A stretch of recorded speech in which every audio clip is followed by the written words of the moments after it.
Le général Dietrich von Coltitz en 1944. Éclectique Presse France 5, dimanche 6 janvier à 22h35. Documentaire après l'attentat manqué contre Adolf Hitler, le 20 juillet 1944. L'Allemagne sombre dans la folie meurtrière et la destruction. Le Führer ordonne l'anéantissement de plusieurs métropoles européennes, dont Londres et Varsovie. La Luftwaffe largue 50 000 tonnes de bombes sur les villes britanniques. L'attaque de Coventry donne naissance à un nouveau verbe en allemand, Coventry rend Coventryser, ou détruire une ville en totalité. Lorsque la 2e division blindée s'apprête à libérer Paris début août 1944, Hitler est catégorique. Paris ne peut tomber entre les mains de l'ennemi, ou seulement comme un champ de ruines, télégraphie-t-il au gouverneur militaire du Grand Paris, le général Dietrich von Coltitz. Dans ses mémoires publiés en 1950, celui-ci racontera comment il a sauvé la capitale en refusant d'obéir. Un récit qui sera célébré par la littérature et le cinéma, notamment dans Paris brûle-t-il, de René Clément 1966. Le film de François-Claude Fabrique s'applique à déconstruire ce mythe. Son enquête établit tout d'abord que von Coltitz était un officier discipliné qui détestait les Français. Il ordonne le minage des ponts et des monuments. Les archives de la préfecture de police de Paris, retrouvées avec l'aide de Luc Rudolph, ancien contrôleur général de la police nationale, montrent que le service des explosifs est intervenu fin août 1944 pour déminer certains édifices.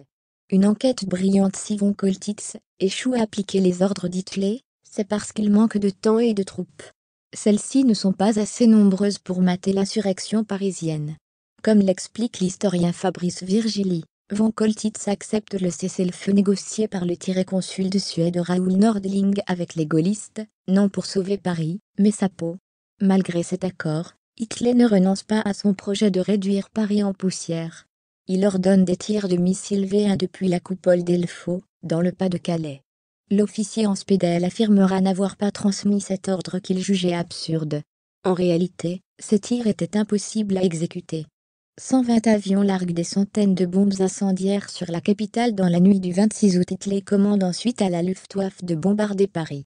120 avions larguent des centaines de bombes incendiaires sur la capitale dans la nuit du 26 août. Des missiles V2 tirés depuis la Belgique feront également de nombreux dégâts dans 22 communes autour de Paris.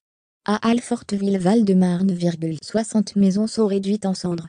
Alors que les tirs se font de plus en plus précis et se rapprochent de leur cible, la capitale, ceux-ci s'arrêtent le 6 octobre, lorsqu'Hitler décide de concentrer les bombardements sur Londres.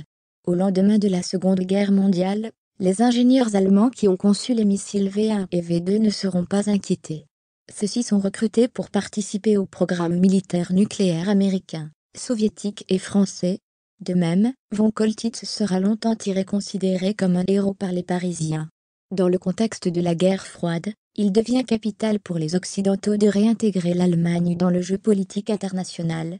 Au total, une enquête brillante, s'appuyant sur un solide corpus d'images d'archives, qui exhume des pages effacées par l'histoire officielle. Détruire Paris, les plans secrets d'Hitler, de François-Claude Fabrique et de Richard Poisson Fr. 2017, 55 minutes. www.francetfpro.fr/France 5 et www.eclecticpro.com. Antoine Flandrin. Réagissez ou consultez l'ensemble des commentaires.